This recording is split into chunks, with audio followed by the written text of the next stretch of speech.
MINI Cooper gets a little redo for 2022. Can you tell? Oh, there's not much. I'll get into it later. Some newer looks, some newer tech. But Mini is just as it was when it launched under BMW in 2002.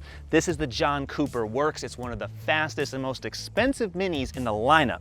And during an extremely hot summer, I'm really happy today is cool. It's perfect weather for a convertible. There's no smaller convertible on sale than this Mini, and no better place to watch it in action than CarGurus. So subscribe. It's so cute. Oh my goodness, just look at it. The Mini truly is miniature. Until the Fiat 500c and Smart for 2 went off the market, the Mini seemed normal size, but it's not. This is the littlest convertible you can buy, shorter than a Miata, but with a back seat for 2 mini people. It wears a happy face like the VW Beetle, and I'm smiling. See, I am. That's what happens when you're next to a Mini. There's just so many ways you can paint it, decal it, put stickers all over it. It's a lot of customization. The only other car I can think of like that is a Jeep. Now for 2022, the thin lines across the grille, they're gone. You either get a single bar or this mesh. And there's also new body colors for the bumper, a few little changes like that. You can also get a black package. This is the JCW, so it comes with that. You get black mirror caps, black grille surround, black door handles, and of course the headlights. LED headlights are now standard across the board for everything. And you get these awesome little circular LEDs that also double as turn signals. Mini put so much thought and attention into the headlights that it built the hood around them. Really? Why? Because that's why. Look closely, there's new fenders, new side sills, and the bumpers are a little different. Some models have a sweeping body color trim over the exhaust tips. On the JCW, there's this more exotic looking Venturi splitter that you'll see here. There's also new wheel designs. The JCW has some very big Brembo brakes behind them with 4 pistons in the front on 18-inch summer tires. Look up front and that hood vent is very, very fake, but everything else means business. Well, almost. The British flag taillights, no other car has that. And as an option, you can get your Mini convertible with a British flag woven right into the roof. And I'll tell you where it's made. Not that far away in Acton, Massachusetts from where we film, at a company called Hart's. They supply every convertible top on sale, and this thing is gorgeous. This is the only convertible with a sliding sunroof. These side rails are fixed, so if you just want a little air, that's all you need. But when you want the whole roof back, you just keep holding toggle switch, the rails detach, and the soft top folds like an accordion right behind me. Only problem is that it's angled, so I can't really see anything behind me. So you can't see anyone tailgating you. It's kind of a good thing. In a Mini convertible, it's a multi-step process to really get into this trunk. So let me show you how. The back opens like a pickup truck tailgate, 176 pounds max load if you sit on it. And I'm not, because I'm approaching that threshold. I've been trying to eat better. Now, come up here, prop up the top for better access to the cargo, right? Put up this load cover. All right, almost done. Now I can fold these seats down from here for 34 cubic feet. Before you do that, you gotta take out both rear headrests because those get in the way, there's not enough space. And there you go. Not bad for a small car and only 9 cubic feet when the seats aren't folded, so pack light.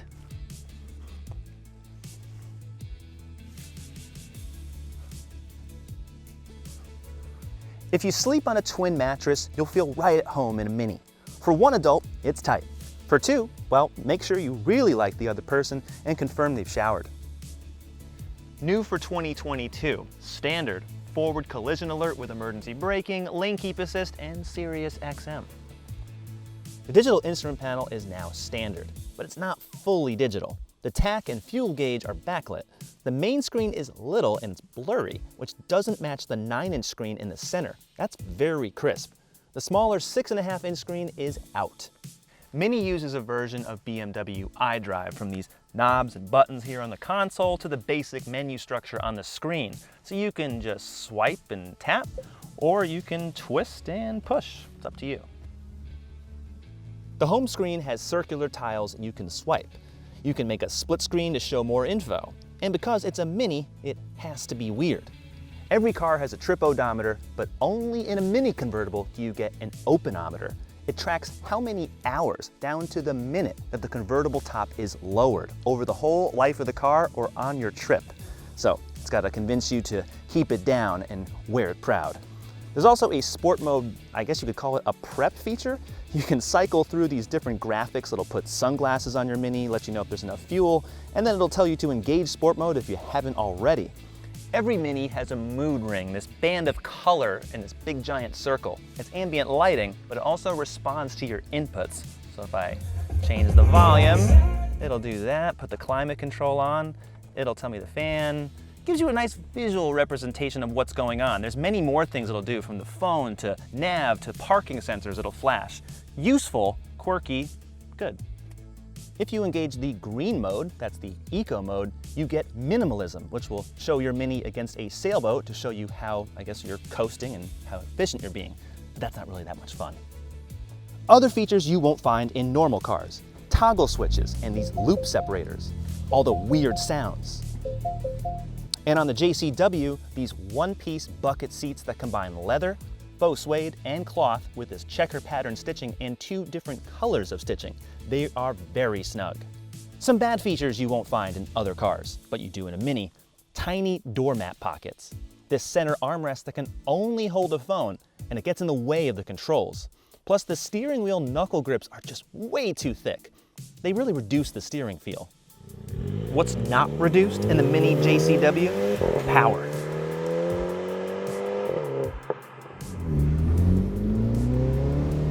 The JCW packs a big punch for a little guy.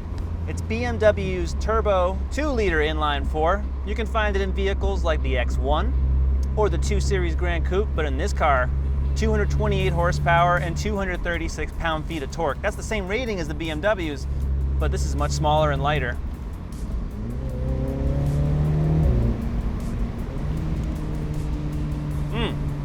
8-speed automatic transmission on this JCW convertible. That's the only type you can get with the convertible. With the hardtop, you have that 6-speed manual. On other Minis, you can get a 6-speed manual or a 7-speed dual clutch automatic, but the JCWs are the ones that use that regular, conventional 8-speed. And it does respond really, really well. Sounds really good too. They really uncork the exhaust, especially with this roof down. BMW's engines are just so good. They're always smooth, they always pull. It's just, there's nothing bad you can say about it. It does lurch a little bit when you're coming off the line. At a stop, you know, it can buck a little bit, but otherwise, it's smooth, it sounds good, it burbles, and it's in a Mini. So I said before that the JCW was one of the fastest Minis. Well, that's because this is not the fastest. That's the JCW GP. Only 3,000 of those are being made, and they have over 300 horsepower, only available in the hardtop.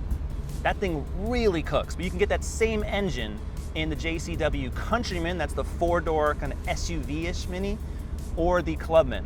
Both those have all-wheel drive. Now this is a front-wheel drive car. It puts the power down really smoothly.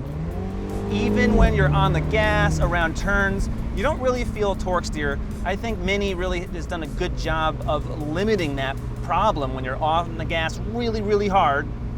You don't really feel it pulling. However, the more I drive into tight turns, you feel the nose of the car. It is still a front-wheel drive car. All that weight is on the front axle. It's not balanced like a Miata. It certainly doesn't have the poise and the steering feel of a Boxster. So even though this is a really small, sporty-looking car, and it is sporty to drive, it just isn't as balanced or refined of a sports car like a real sports car. And I have to say, the steering is quick, but it's not the most reactive. It's more reactive just because it's such a short wheelbase car. I don't find that this steering is quite as close and connected to the road like, say, a Miata, something like that. I use that as a benchmark because it's a great car. As low as this vehicle is and as small as it is, I would expect to be a little bit more connected with the feel of the road and have that texture going through my palms. You don't get that. But the Brembo brakes on this JCW are excellent. And honestly, these are the type of brakes that you should have on a big truck like a Cadillac Escalade. Well, probably the same size on that vehicle is on a little vehicle like this. So big brakes make a difference, always do. Standard Mini Coopers, they got the same engines as before. You get a 1.5-liter turbo inline 3 in the standard Cooper. That gives you about 134 horsepower. You step up to the Cooper S and you'll get a 2-liter inline-4. It's a detuned version of this car in the JCW. So instead of 228 horsepower, you get 189. Now these cars respond pretty well because they are light. They're not light like the cars were in the 60s and 70s, but they're also a lot safer than cars were in the 60s and 70s. So if you actually get into an accident, you can walk away in a modern Mini. And the first one, you wouldn't. You wouldn't be walking, you wouldn't be talking, that's for sure. A short history lesson on the John Cooper part of this car's name. John Cooper was a very famous race car builder, started his own company. He's the reason why F1 cars went mid-engine. They put the engine from the front to the back. It revolutionized the sport. At the time, he didn't realize how revolutionary it was. But while he was winning constructors' championships in F1 with some of the world's best racing drivers like Sterling Moss, you have to see what he was doing at the time with a car like the Mini, the complete opposite of race cars. He went to Mini, early 60s, and said, I can put a lot more power here, add the brakes, make this car a really fun little go-kart. And that's what happened, because the original Mini wasn't meant to go fast. It was just meant to be a British people's car. Britain, post-war, was horrible, horrible place to be. They were broke. They couldn't do anything. So the Mini was going to be an affordable, everyday car that suddenly became really fun. It became Britain's version of the VW Beetle. But Cooper transformed it into a performance car. And shortly after that in the 60s, it was winning the Monte Carlo Rally, all sorts of other races that it was beating much larger, more powerful cars. And to this day, that's been the whole mantra of Mini. It can do a lot more with less. As nimble as this Mini is, I find that competitors like the Honda Civic Type R, that's another high horsepower front wheel drive car, feels more balanced in tight turns. It just does. Even the Volkswagen GTI, which has just as much power as this Mini JCW, also just a little bit more of that precision with the steering that just gives you that extra bit of confidence. But these are still summer tires, and this is still a good car. It's fun, it's just not fast, and that's okay. I'm okay with that, because in the cities, it's such a nimble little car. You can dart into holes in traffic that you could never do, even with a Civic, because it's that much shorter. And the suspension, well, on all Minis, it's basically rock hard, and in the JCW, it's essentially concrete. You come to live with that after a while. These are run-flat tires, the suspension has almost no give in it, and there's no roll, so that stuff works really well. It works as advertised, and with these optional adaptive dampers that are on the JCW, they do something of a job of adapting, but I think it's just hard all the time. Mini has 3 different driving modes. The standard one, which is called mid, is just okay. It tends to lug the engine a bit in low RPM, especially with this automatic transmission, since I can't choose what gear I'm in. And I really don't like that. Yeah, I have to put my foot down really far into the accelerator pedal to get this thing to move. There's another mode called green, and that makes it even slower than mid. It's not really the point of a Mini. But in sport, especially putting the transmission lever into sport, now it's doing what it should be doing.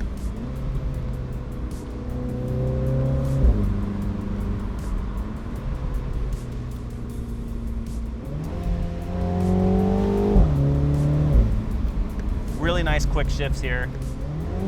Gets very addictive.